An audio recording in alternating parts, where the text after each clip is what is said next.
Hello, good morning and welcome to Unacademy IAS, a one-stop destination for all the English medium civil services aspirants. Welcome to the Hindu news analysis dated 16th July 2024. Now, before we have a look at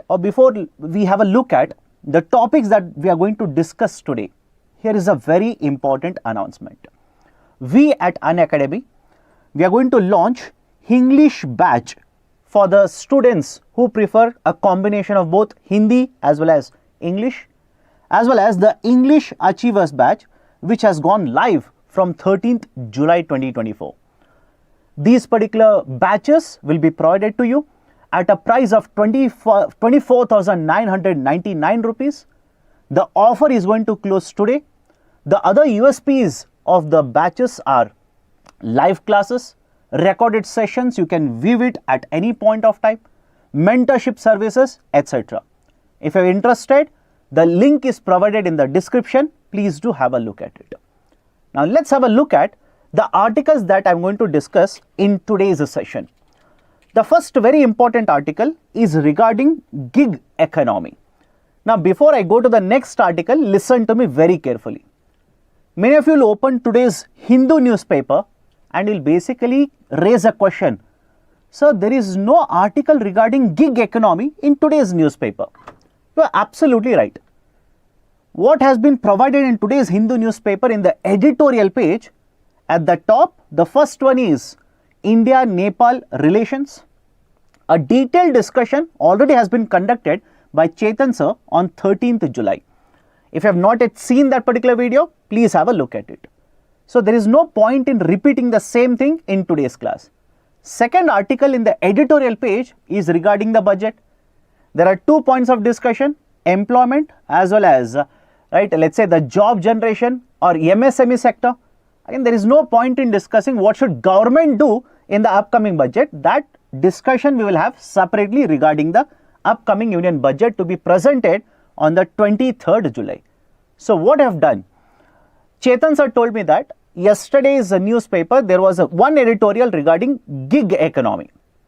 The heading of the article was basically the concerns related to the Karnataka bill on the gig work. In addition to that, I have taken one more article. I have taken a D route today. I hope you understand that. I have taken one more article which has appeared in today's Financial Express. Financial Express, mind you, regulatory riddle in the gig economy. So I'll be clubbing both of these articles and have a detailed discussion regarding what are the recent reforms proposed and what are the concerns regarding such reforms. Second article, SC to look into, Supreme Court of India to look into the use of money bills to pass legislations or laws. Third one, 100 years of EEG. Fourth article, WPI inflation soars to 16-month high. Rather than focusing on the factual information, let's have a look at what is the importance of WPI and do we need WPI at this point of time. That is the discussion that I'll be taking. One scientist to one product program. Rupee Ruble payments doubled in 2024. Trade deficit has widened. So these are the 8 articles that I'll be taking in today's The Hindu analysis discussion. Let me start with the first article. Regulatory riddle in the gig economy, as well as the problem with the Karnataka gig workers bill, which appeared yesterday's Hindu newspaper. Now before I start, some of you might be thinking, sir, do we need to read so much about gig economy? Is there any relevance for the civil services examination? Just to put the things in perspective, please have a look at the question which has been asked by the UPSC in the GS paper 1, mind you, not in GS paper 3, GS paper 1 in 2021. Examine the role of gig economy in the process of empowerment of women in India. 150 words question, or the answer should be written in 150 words, a 10-marker question. So in that particular context, today's discussion will be around what has been proposed now? Is it required? What are the issues related to that? What are the startups raising concern regarding this, etc.? Point number 1, central government, the union government, before the elections couple of years ago, introduced 4 labor codes, which they introduced saying that this will promote ease of doing business. This will basically consolidate multiple labor laws into only 4 labor codes. And this is actually correct. Reason being, historically, if you see, there are multiple labor laws in India which have been introduced by both the central government as well as the state governments. And because you have multiple labor laws, it becomes very difficult for you to implement all the labor laws. And more importantly, the cost of implementation, the compliance cost of labor laws will be very high. Lot of these labor laws, provisions will be outdated. They do not reflect what is actually happening at the ground level. And that's the precise reason. There is one expert who gave a very funny statement regarding the labor laws. The expert says that the number of labor laws are so many and so complicated. If you want to implement 100% of the labor laws, you will end up violating 20% of them. So that was the complicated nature of the labor laws. So what did Government of India do? Take multiple labor laws, more than 30 labor laws, consolidate all of them into 4 labor codes. And out of these 4 labor codes, there is one labor code which is basically the Code on Social Security. COSS, Code on Social Security. The Code on Social Security has been passed, but the government is yet to notify the Code on Social Security. And not just only this code, even if you look at the other remaining 3 codes, we are yet to implement. I hope you understand the statement. We are yet to implement at the ground level these particular labor laws. Reason being, many of the state governments are yet to formulate the rules regarding the implementation of these labor laws. So come to the point here, the Code on Social Security focuses on the gig worker. It basically defines a gig economy or a gig worker as the one where there is no traditional employer-employee relationship. But more importantly, the Code on Social Security provides for social security benefits. It provides for social security benefits to the gig workers. Again, there are different ways through which the safety nets or the security benefits have been provided. The contribution shall be done by the governments as well as the private sector. For example, there is a concept called as corporate social responsibility, CSR, corporate social responsibility. And this we have completed 10 years, and very recently UPSC had asked question on CSR in the preliminary examination as well. So there is a concept of CSR where the companies will have to spend 2% of certain amount of profits that they have generated in the last 3 years. So argument of government was that we will take the contributions even from the private sector and contribute, the center will contribute, states will contribute, and welfare benefits or social safety nets will be provided to the state, the employees in the gig economy. As already mentioned, this code has been passed but yet to be notified. Now, in the absence of this notification and implementation of the Committee on the COSS, Committee on Social Security, states have gone forward and have started making legislations, have started making laws to cover gig workers. The Rajasthan state government was the first to implement, to basically introduce a bill, pass it, and implement a labor law, or basically a piece of legislation to protect gig workers. Following the state of Rajasthan, the Karnataka government now has proposed a new bill which will again provide protection to gig workers. Now, what are the arguments in favor of these kind of, let's say, ventures by the state governments, and what are the arguments against it? In case of arguments in favor, the states basically argue these particular points. Point number 1, the states argue that there is no sufficient social safety protection or the social safety net which is provided to the gig workers right now. We need to have sufficient protection. Second one, right now in gig economy, the workers can be hired today and can be removed tomorrow.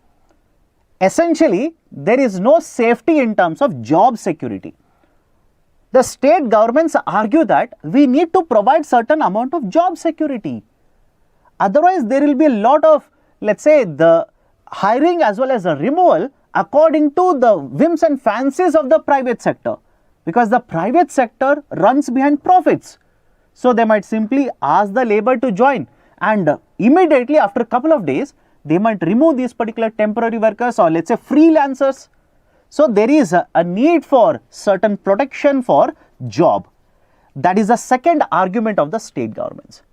Third one, states argue that private sector earns a lot of revenue at the cost of what? At the cost of gig workers.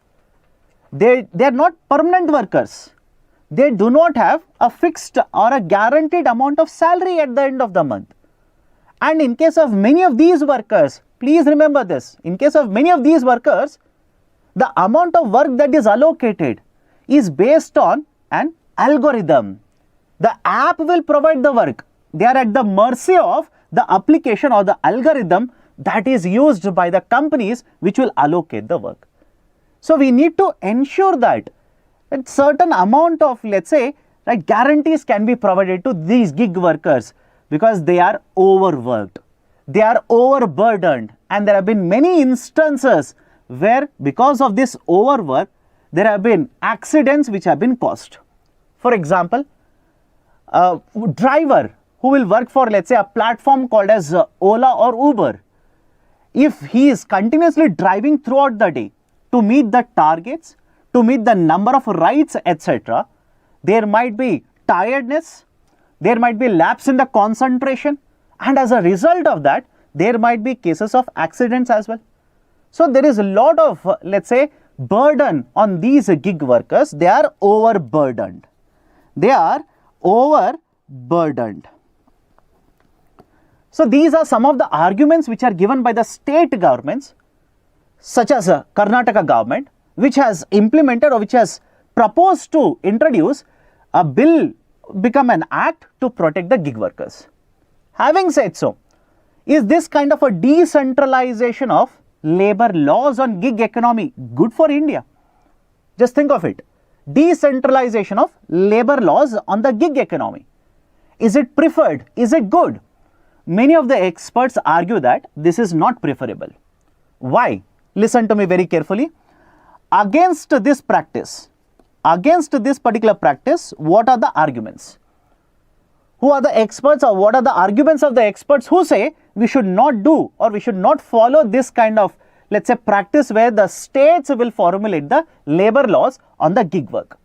The first argument here is central government already has a labor law, the Code on Social Security, which covers gig workers. And the beauty of the Code on Social Security is that they have actually defined who is a gig worker, unlike the bill of the state Karnataka, or the bill, the act that has been passed, or the bill that has been passed, which has become an act by the state of Rajasthan. Unlike these states, or the bills of these particular states, or the documents of these states, the central government already has defined who is a gig worker. And the beauty of this particular bill, it is that once it is implemented, it is going to provide social safety nets. Then why are the state governments trying to implement a separate law? Individually, why are they trying to do that? Don't you think once the central government will notify the Code on Social Safety or Social Security, and the states will also have their respective laws, there might be more complexity which will be generated because of this. There might be more confusion that would be generated because of such, let's say, overlapping provisions or multiple laws. So one argument is there might be complexity and there might be confusion. Second, the states argue that there has to be certain job security provided to gig workers. Fair enough. But what is the beauty of the gig economy? The reason why gig economy has grown at a very rapid pace is because it provides a lot of freedom for employers. If the company wants to hire more people, they can hire. And if they want to cut down the expenditure, they can cut down. That's the reason there's a very beautiful statement regarding the gig economy. They say that the gig economy has worked wonders. It has worked very well for the companies which have been able to convert their fixed expenditures into variable cost. I hope you understand my statement. I'll repeat it again. It has helped the companies to convert their fixed expenditure into variable cost. Meaning is very simple. If a company will hire 10 full-time workers, don't you think they will have to continuously keep on paying salaries on monthly basis to them? But on the other side, if they hire gig workers, the payment that will be done to these gig workers will depend upon whether they are working and are they meeting the targets which have been set up by the company. So based on the revenue, based on the, let's say the sales that has been generated, the money that has been generated, the amount will be paid. So it has helped the companies to transfer, or let's say translate, the fixed cost or the fixed expenditure into variable cost. And that is the precise reason why the gig economy has thrived in India. So the argument of the experts is that why should we provide a guarantee like this? Don't you think the reason why gig economy is thriving in India is because of precisely this reason, right? And the benefit should always be given to the employer, who should look at the larger picture, that is sustainability of the finances of the company, rather than ensuring that all the employees will get paid and in the process will incur losses and might be forced to shut down the whole operations. So argument is that flexibility should be provided, it should be continued to the gig employers. The third argument against such policies or such bills is that when such bills are introduced, in many of the cases, the state governments will take away overriding powers. That is, in state of Karnataka, the bill which has been proposed by the Karnataka government, the government will have overriding powers in such a way that at certain instances, they can even dictate how the private sector company is supposed to work. And many of the experts are basically saying, are we returning to the license Raj system then? Are we going back to, right, let's say the earlier system where government will have the complete control of the private sector? So that is not required. So argument is, are we returning to license Raj? That is not preferred. Please stay away. And the fourth argument against such laws is that in many of these laws, there are provisions under which lot of disclosures have to be provided by the private sector companies to the government. Lot of information has to be provided which is confidential, which will provide an edge, which will provide a benefit to this company against their competitors. And this information is not available in the public domain. So are we supposed to give out all of this information to the government then? Right? So that is the cause of concern. So privacy issue or the disclosure norms, etc. And moreover, please understand, if you start implementing all of these, let's say provisions, you will be asked to link your accounts with, let's say, the government platform or certain program of the government, etc. So the expenditure associated with such initiatives or such, let's say, provisions will start increasing. The compliance will start increasing. And for example, the platform fees that has been proposed by the state government of Karnataka as well as Rajasthan government. In such cases, the private sector company can simply transfer these particular expenditures or let's say the cost to the consumer. So ultimately it is you and me who will bear the burden of such laws which are formulated by the state governments. So these are the arguments in favor of such practice and against such practice of having the labor laws by both the center as well as the state. So this is the detailed discussion. I have included multiple angles or the multiple aspects associated with the gig economy, not only in these two articles, but also which have appeared in other articles as well. So I have showed you the question which was asked earlier. Now here is the first assignment to all of you. Assignment number 1. The whole model of gig economy is that they turn the fixed expenditures to variable cost, and this may have larger implications. Elaborate 10 marker 150 words. Please do try out this particular practice question. Now, many of you keep on writing a mail to me and also commenting in the videos that I take. Sir, we feel that economics is very difficult. Right? We need certain assistance in terms of, let's say, preparing for Indian economy under GS paper 3. I do not know, I do not understand economy at all. And nothing wrong with that. Many students face the problem. To assist such students, yesterday we started with the initiative Economy for Beginners. The first class was conducted yesterday, and today 12 p.m. that is after the analysis is over, at 12 p.m. the second class will be conducted. Please do join if you feel Indian economy or the basics of Indian economy are very difficult for you to comprehend or understand.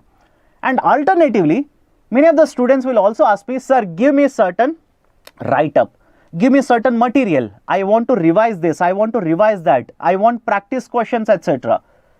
A one-stop destination for your GS paper 3 preparation will be the Telegram channel, and this is my Telegram channel. That is, I've started a Telegram channel. If any of you are interested to get, let's say, a lot of information regarding economy articles which keep on appearing in multiple newspapers, get certain, let's say, questions related to these articles for practice purposes, certain notes associated with the special classes that I'm taking, here is the Telegram channel. All you need to do is simply scan and join the Telegram channel. Whenever the classes are conducted, special classes, mind you, the notes will be uploaded here, and also lot of, let's say, articles, lot of information regarding current affairs from GS paper 3 Indian economy will be provided in the Telegram channel. Now, let me go to the second article. SC to look into use of money bills to pass laws. What's the discussion here? Listen to me carefully. There are multiple types of bills which can be introduced by the government in the parliament. One such type of a bill is money bill. Now, in the context of money bill, what are the features? Money bill can be introduced only in the Lok Sabha and only with the prayer, let's say, the recommendation of President of India. Rajya Sabha will get only 14 days to look at the money bill. Rajya Sabha can give recommendations but cannot veto the money bill. And whatever recommendations or the changes, amendments have been proposed by Rajya Sabha, they can be accepted or rejected by Lok Sabha. Essentially, the argument here is, in case of money bill, Lok Sabha will have higher powers compared to Rajya Sabha, which is not the case in other types of bills such as ordinary bill. But what is the importance of this money bill? Why was it introduced? Understand the logic behind it. The money bill is introduced in the Lok Sabha, and the members in the Lok Sabha are directly elected by the people. Whereas the members in the Rajya Sabha, we say that these are indirectly elected by the people. Imagine a situation where money bill can be rejected by Rajya Sabha, can be vetoed by Rajya Sabha. In such cases, don't you think a body which doesn't have the direct representatives of the people is basically disturbing the functions of a body which is directly elected by the people? And this has happened in the past. In the Britain, this has actually happened. And that's a precise reason we have introduced the concept of a money bill where Lok Sabha will have the overriding powers, much higher powers compared to Rajya Sabha. But with that kind of, let's say, powers which are given to Lok Sabha, now comes whether the Lok Sabha will use the powers in the right way or will try to circumvent the democratic procedure. That is certain, let's say, certain subjects which are not associated with money bill. And when I say not associated with the money bill, please remember this. Money bill is provided under Article 110 of Indian Constitution. And especially under money bill, what can be covered? These are mentioned under Article 110, Clause 1 and Subclause A to G. Right? A, B, C, D, E, F, G. A to G. So in those particular, let's say, provisions, or let's say under Article 110, anything to do with, let's say, taxation, anything to do with Consolidated Fund of India, etc., these are covered under the money bill. And historically it has been seen that the government at the power, the government at the central level, they generally introduce certain money bills wherein there are certain subjects, there are certain provisions which do not have anything to do with the provisions which are given under the Article 110. The examples of this, these are given here itself. The amendments to the Prevention of Money Laundering Act, PMLA, the Finance Act of 2017, which made lot of changes to the appointments which will happen at tribunal level, or the most famous Aadhaar Act, the judgment of which is basically called as the Puttaswamy case. Very, very famous, by the way. So there have been many instances in the past where Government of India has introduced a bill in the Parliament, that is in the Lok Sabha, and the Speaker, whenever there is a doubt whether this bill is a money bill or any other bill, the Speaker will certify it. And once the Speaker certifies this as a money bill, nobody can question it. And very recently, there is this particular discussion that whether this is under the judicial review power of the Supreme Court. Because earlier, once the Speaker certifies a bill as a money bill, even the judiciary was not allowed to question it. Nobody can go to even judiciary to raise a doubts regarding whether this is a money bill, rightly is it certified or not. But in case of the Aadhaar judgment, and even after that, many of these verdicts which have been given by the Supreme Court of India, they have raised a question regarding whether the power of, let's say, the Speaker, when they certify this as a money bill, will this be under judicial review? And regarding this, last year, in the year 2023, Supreme Court of India has already set up a constitutional bench, 7-judge constitutional bench. It is yet to take up the matter. It is yet to start hearing the case, and this is exactly what has been provided in the article here. That is, Chief Justice of India, Justice Chandrachud, has stated that he will be very soon, right, set up this constitutional bench, and already set up, but more importantly, the constitutional bench will be notifying the dates when they will start hearing the, let's say, the arguments of both the sides, that is the government as well as the petitioners. So the argument here is very simple. Once the money or any bill is tagged as a money bill, is labelled as a money bill by the Speaker of the Lok Sabha, it will be passed in Lok Sabha. In Rajya Sabha, they will not have sufficient powers to question it. They will discuss for 14 days. They will propose amendments, but ultimately the power lies with the Lok Sabha, where the government has the majority. That is the argument, and that's the reason in the Puttaswamy case, or the judgment in that particular case, Justice Chandrachud, who was one of the 5 members of that particular bench as such, noted that whenever the government will use such routes to label certain bills as, let's say, money bills and ram them through the Rajya Sabha, it is a fraud committed on the Constitution of India. And this will basically destabilize the delicate balance that is existing between the Lok Sabha as well as Rajya Sabha. Right, so these are certain important points, and as such, in case of 2016 Aadhaar case, if you are wondering, sir, what was the argument there? What is the connection of Aadhaar with, let's say, the money bill? The argument of Government of India, which was accepted in fact by the Supreme Court of India, was that once we have introduced Aadhaar, now we want to provide, let's say, subsidies to the people using their Aadhaar number. And subsidies providing to the people, I will have to withdraw the money from Consolidated Fund of India. So it is associated with money matters.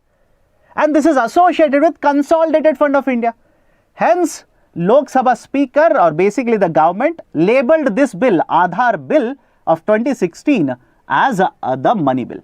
And that was actually challenged in the Supreme Court. Supreme Court of India accepted the argument. It stated that yes, it is constitutionally valid that they have labelled this, or they have classified this bill as a money bill. Done. These are certain very important points. Please make a note of this. Now the discussion will start regarding the use or the abuse of the money bills by the government. Next article, 100 years of EEG. How does it work and what is its significance? Generally, such articles which are given in Hindu newspaper related to science and technology becomes relevant. Reason being, this article has been published because 2024 we will complete 100 years of the EEG. The first time the EEG was conducted was back in the year 1924, and this was conducted by Mr. Berger, Hans Berger, and we are in the year 2024, so we are going to complete 100 years of the EEG, that is basically electroencephalography. EEG stands for electroencephalography. Now, because we are completing 100 years of EEG, there can be a probable question either in the upcoming mains or in the next year prelims regarding this technology. So, what is this idea for EEG? What is the importance of it? Please understand, we are all made up of cells. All of you will agree we are all made up of cells. Not the battery cell, not AA, AAA cell. Cell is a basic unit of life. We are made up of cells. Now, there are certain types of cells which are called as neurons. In the brains as well as in the spine, that is basically central nervous system, there are certain cells which are called as neuron cells. And what is the, let's say, function of these particular neuron cells? The neuron cells keep on transmitting information regarding whatever we are supposed to do. The eating activity, right, the drinking activity, or the movement of the hands that I am doing right now, all of this is possible because of the signals that have been transmitted in the brain through the central nervous system by the neuron cells. And these neuron cells, please understand, because of certain activity that happens in the neuron cells, the electric charges are, right, let's say dispersed. There is, right, electric charges or the ions which are dispersed. And the measurement of this electric charge that has been given out by the neuron cells or within the brain like this, the measurement of that is essentially called as electroencephalography. Electro is basically electricity, encephalo means brains, and graphy means a representation of this. For example, if you have seen the chart, or if you have yourself conducted, let's say, EEG, if you have gone through EEG, you will see that basically the output or the chart will be like this. A lengthy note will be there, and in this, right, lot of lines will be, right, occurring like this. Although it will not be so fluctuate or it will not be so frequent, but I hope you understand. Lines will be drawn like this. That is measurement of how much electricity has been generated in the brain. That is measured, which is basically EEG. But now the question is, where is the electricity generated? How is the charge generated, etc.? Please understand, I said neurons are cells, and cells will have cell membrane. Cell membrane is nothing but covering. And please understand, the cell membrane is porous. For example, many of you ask me, sir, what do you mean by that? I am not able to understand at all. My dear, all of us have skin, and at certain points of time, let's say during summer, you'll start sweating. That is essentially the water from your body coming out of your skin. Apply the same logic. So, in case of the cells, that is neuron cells, within the neuron cells, there is potassium ions. Ions are nothing but the, let's say, the atoms or the molecules which will have a charge. Potassium ions are there. The potassium ions basically will start going out of the cell membrane. They will go out, and sodium ions will start coming in. And within these particular cells, there is a pump mechanism in simple terms.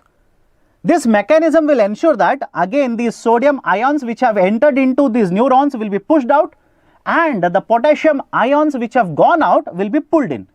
Essentially, right, pumping out and pumping in of ions. And once the ions are pumped out, please understand, just like a magnet. If you have seen magnets, if you take the same poles, if you try to bring the same poles of magnet together like this, they will repel.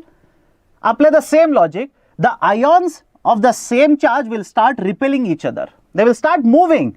And when lot of these ions which are present between these neuron cells, when they start moving away like this, a charge is created. And that particular charge is measured, which is called as electroencephalography. I hope all of you have understood this, right? So neuron cells, the pump is there, the charges are pushed out, lot of charges concurrently, if they start moving away, charge is created, and that is actually measured through the skull. And the beauty of EEG is that it is a non-invasive technique. It is a non-invasive. Non-invasive essentially means they don't have to make a cut.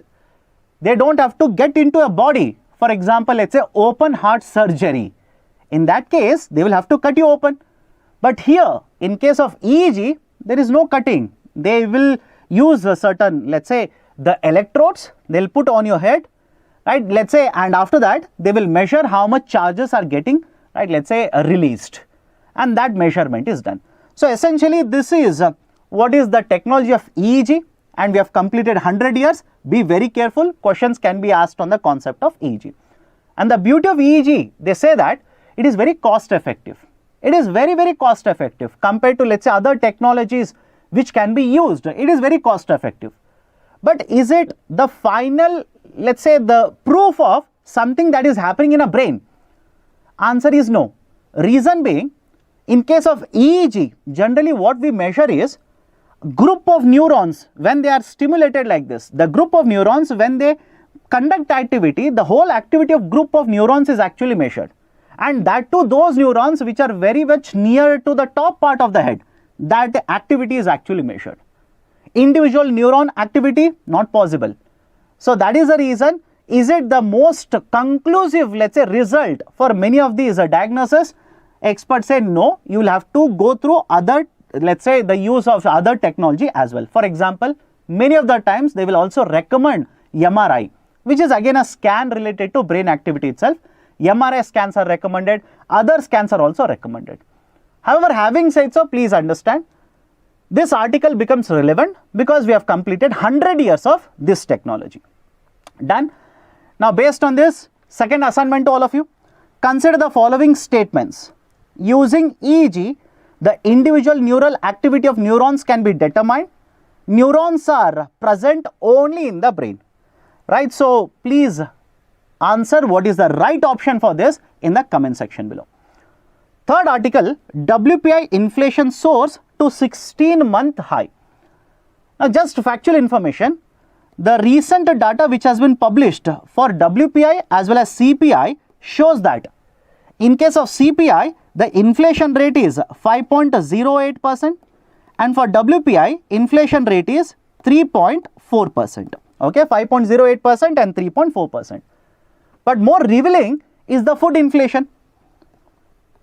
The food inflation in the context of CPI, it is 9.4% for the month of the June, and for WPI, it is 8.7%.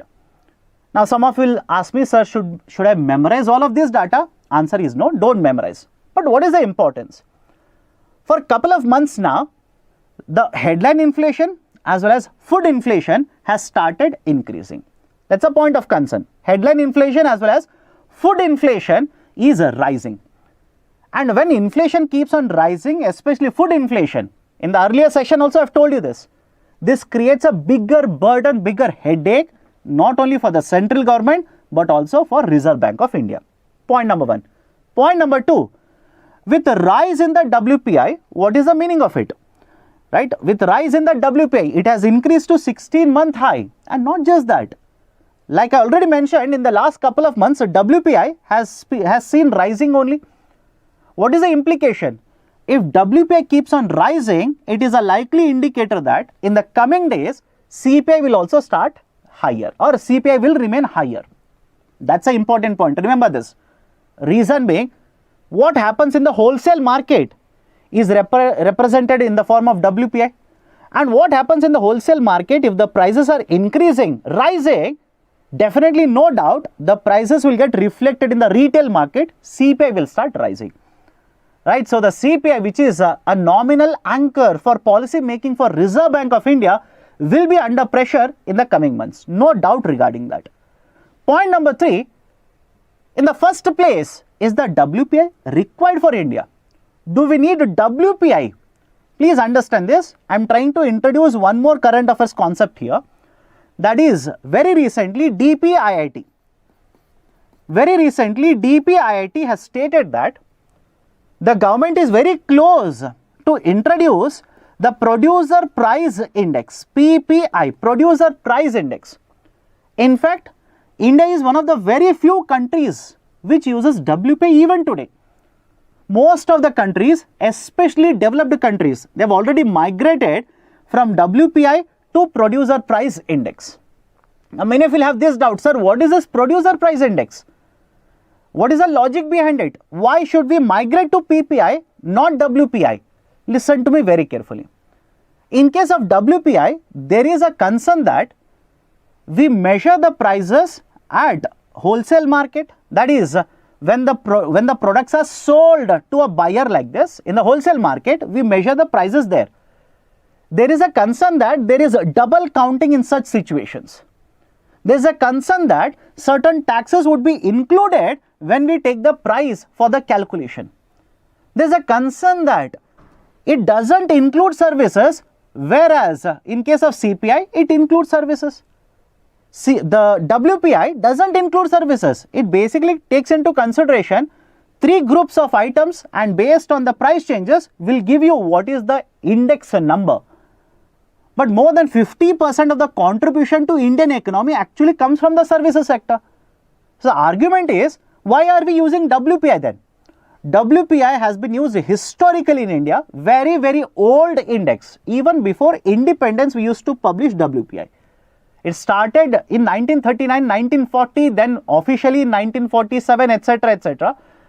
The WPI has been used historically in India. That's the reason even today we use a WPI, but in terms of, let's say, policy making, it is mainly CPI. And if you have seen in the recent times, the divergence between CPI as well as the WPI is increasing, which essentially means one of the 2 indicators we are not measuring correctly. And that's the reason many experts argue that we should discontinue WPI, and in place of WPI, we should introduce PPI. And the government of India earlier, right, back in the year 2000s and post 2010 also, it has discussed the introduction of the Producer Price Index. And in fact, a couple of years ago, Government of India had set up Goldar Committee, which has recommended that we should introduce PPI, which will measure the prices either at input level or output level. And the beauty of PPI is that it will include goods as well as services. It doesn't go for double counting. It will basically not include cost of transportation, which is accounted in case of WPI. It doesn't include taxation, etc. So that is the reason PPI is a much better indicator, and hence we should move from WPI to PPI. So these are the 3 very important points I wanted to discuss in the context of the 2 articles which have appeared very recently, that is CPI, WPI and PPI. Next, ICAR to release 323 new varieties of 56 crops today. ICAR stands for Indian Council for Agriculture Research. Now there are 2 very important points that you need to make a note of in the article. The first is, it has announced that they would be introducing new varieties of the crops. And what is the importance of new varieties of the crops? Very often you will come across this argument, we need to promote oilseed production in India. We need to promote climate resistant or weather resistant crops in India. All of that is being covered here. The Indian Council for Agriculture Research says that out of 300 plus new varieties that we are going to release now, a lot of them are basically climate resistant varieties. These are climate resistant. That is, even if there is a change in climate to a certain extent, these crops can withstand the change and even then provide productivity. So that there is a better production possible, even if there is a change in the climate, that will help us in continuously ensuring there is a supply in the market, production farmer revenues or the incomes are protected. That is the point number one. Point number two, ICAR also has proposed a new initiative called as One Scientist, One Product Program. One Scientist and One Product Program. After so many initiatives of one nation, one fertilizer, etc., or one station, one product, one district to one product. Now from ICAR, we get one more initiative called as One Scientist, One Product. What is the idea of a one scientist and one product? Listen to me carefully. Imagine I am a scientist and you are also a scientist. Imagine, okay? Now both of us, without realizing, what if both of us are getting funds and both of us are working on the same crop, on the same, let's say, product, on the same paper, etc. So there might be duplication of resources. We are using resources, but we are duplicating the efforts. And there is no coordination, cooperation, there is no regulatory oversight, there is no observation into what work we are doing, etc. In order to address all of these issues, ICAR says we are going to launch One Scientist, One Product, under which basically we are going to cover 5 years. And at the beginning of the year, the scientist or group of scientists, they will have to come forward and they will have to inform the agriculture research, the organization, on what product they are going to work this year. What is the paper they are going to work on this year, etc. It may not be even only product also, they can work on publication, that is the paper publication. So basically what they are saying is, we are planning for a long-term outcomes now. What we will do is, under One Scientist, One Product program, we will keep a constant watch on quarterly basis, on annual basis, on what work the scientists are actually conducting. What is the outcome of their work? Are they working on the priority areas such as the pulses, oil seeds, etc.? Or are they duplicating efforts?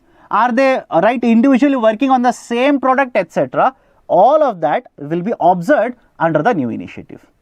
So these are the couple of important points from this article. Please understand them. Next, India and Russia have doubled Rupee Ruble payments in 2024. What is the importance of this article? Listen to me now. Couple of years ago, Russia attacked Ukraine. That is, there was a war which broke out between two countries, Russia and Ukraine. As a result of this, the Western economies, USA followed by European Union, they imposed sanctions. They imposed sanctions on Russia. They imposed sanctions. Point number one. Now, with the imposition of sanctions, the trade that was conducted by Russia with other countries was disrupted, including the trade that India did with Russia. But even in these particular periods of sanctions, India saw an opportunity. We looked at it and said, this is a right opportunity for us. How so? We import a lot of defense products from Russia. We started importing even the crude oil from Russia. And as a result of the import of crude oil at a cheaper, at a discounted price, India was able to save huge amount of forex reserves. The outflow of forex reserves was reduced because of this. Again, because of this, we saved a lot of forex reserves. But at the same point of time, you'll have to look at the bilateral trade. India's imports surged and exports did not increase at expected level. As a result of this, the trade deficit actually increased. This is one part of the story. The trade deficit between India and Russia. For India, it increased unfavorably. It was in favor of Russia now. This is one side of the story. What is happening on the other side? Because of the sanctions that were imposed by USA as well as European Union, many of the banks of Russia were not allowed to participate in the SWIFT system, and as a result of this, the settlement of the transactions became very difficult. And that is when India-Russia agreed that the transactions, that is basically the settlement of transactions, shall be conducted in domestic currencies. Rupee in India and a ruble in Russia. Domestic currencies were used to settle the transaction through a mechanism, Vostro and Nostro account mechanism, that was announced by Reserve Bank of India. But more importantly, understand this, under this Rupee, Nostro and Vostro account system, or basically the Vostro account system, some time ago, Russia raised a concern saying that the amount of surplus rupees that we are having in the accounts is very, very high. We are not able to utilize any of these rupees or most of these rupees because of the restrictions imposed by Reserve Bank of India as well as Government of India.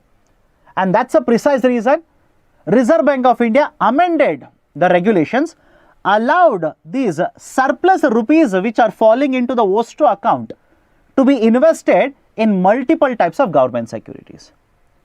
Part 2 of the story. Part 3, compared to January 23, now January 2024, Russian bank is saying that the amount of, let's say, transactions which are being conducted now, that is Rupee, Ruble trade transactions which are being conducted, has almost doubled. It has increased. It has increased in the last 1 year, which basically shows there is a lot of trade activities, investment activities that are taking place between India and Russia. But even then, there is a cause of concern. It's a point of concern. Reason being, the trade deficit that is there between India and Russia exists even today. And many of the experts are saying this might be a cause of concern because on one side we are promoting internationalization of rupee, and on the other side India is having trade deficit. And not only this, there is one more challenger to India now. With the sanctions being imposed by Western economies, one more challenger or one more country has taken the majority benefit of these sanctions, and that is China. The bilateral trade that was conducted between Russia and China has increased by a huge number, more than $100 billion. It has increased by a very large number post the sanctions imposed by the Western economies. And the other point, important point here is, even China is worried about weaponization of dollars. They are also concerned that USA and their allies, whenever they get a chance, they will try to weaponize dollar and impose sanctions on other countries which will hamper investments, which will hamper trade relations of this country with other member countries or other countries in the world. And that's the reason, just like India is promoting the rupee trade, just like India is promoting entering into agreements with other countries promoting trade in rupees, China is also pushing usage of yuan into other countries. For example, China has signed an agreement with Brazil, it has signed an agreement with UAE, it has signed an agreement with Russia, where yuan has been the principal currency where the transactions are being promoted. In fact, Russia's data shows that most of the trade that is conducted between Russia and the China, most of the trade is denominated in yuan. 95% of the trade is denominated in yuan, and that's the reason yuan, the demand for this currency in the Russian market is much higher. It is much more famous now compared to the demand for dollars in Russia, which essentially means it is a competitor to India, because we want to make Indian rupee acceptable in the international market. And against this, now there is a rising growth or rising demand, rising popularity of yuan in the international market. So this is what is being discussed in the article here. Please make a note of it. The last article for today: imports continue to outpace growing exports, trade deficit widens by 9.4%. Point number 1, please do not memorize any of this data. What is important? Important is, look at this. The Government of India's recent data which has been published shows that in the fourth quarter, previous financial year, fourth quarter, we have registered a surplus in the current account. Important, please remember this. We have registered a surplus in the current account, which means the inflow of dollars under the current account is much more compared to outflow of dollars. And this is not a normal event. Reason being, after 4 years, India has registered a surplus in the current account in a financial year or in a quarter of a financial year. Right? The reason that has been cited, what has led to the actual surplus in the current account, reason which has been cited is the growth in the merchandise exports, the growth in the services exports, etc. But the data which has been published now, that is for the month of June, have a look at the data here. India's merchandise exports have grown, no doubt. For the third consecutive month, it has grown by 2.5%, leading to the total outflow of merchandise exports of more than $35 billion. But at the same point of time, what about service? What about the imports of merchandise? What about the imports? The imports of the merchandise has grown at a much faster pace, almost double that of the merchandise exports. As a result of this, the merchandise imports have crossed $56 billion. Cumulatively, this has actually led to a trade deficit of around $21 billion. Around, I'm rounding off the number, around $21 billion. And this is a cause of concern because Government of India is promoting merchandise exports. It has a target of achieving $2 trillion of total exports by 2030 under the foreign trade policy. Under the FTP, we have set up a target of $2 trillion by 2030. And here you are seeing that the exports have increased, but the imports are increasing at a much faster pace compared to exports. As a result of this, the trade deficit in merchandise actually widened. And that is basically a cause of concern. Apart from this, the article also says that Government of India is focused on promotion of 6 types or the 6, let's say, exports from 6 key sectors such as electronics, such as pharmaceuticals, agriculture, etc. Right, so these are certain important points which have been provided in the article. Please do make a note of these particular points and keep on updating as and when more relevant data will be provided to you. So these are the various articles that I wanted to discuss from today's edition, international edition of Hindu newspaper. Before I wind up, a gentle reminder to all of you, at 12 p.m. the second class of economy for beginners will be starting. And if you want to get, let's say, access to a lot of current affairs data, certain notes of special classes that I'm taking, etc., here is the Telegram link. Please do scan this and you will be able to join my Telegram channel. So that's it from my side today. See you at 12 p.m. and again tomorrow at 10 a.m. with the Hindu newspaper analysis. Thank you. Have a great day. NCERT books are unavoidable to crack the IAS exam. Not only is the content of these books authentic, but these books also help a civil services aspirant to build conceptual clarity. And most importantly, lots of questions in the civil services examination are directly asked from NCERT books. But the aspirants often find it difficult to cover these books, or worse, they even end up ignoring these books.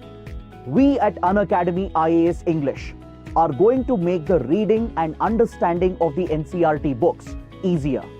We present NCERT Fundamentals course, a free initiative of Unacademy IAS English. What are the highlights of this program? Comprehensive coverage of the most relevant NCERT books for the civil services exam. Prelims and mains practice questions in each session to test your understanding of the fundamental concepts. This course begins from 12th of July every day at 6 p.m. right here on our YouTube channel. Subscribe to the channel now.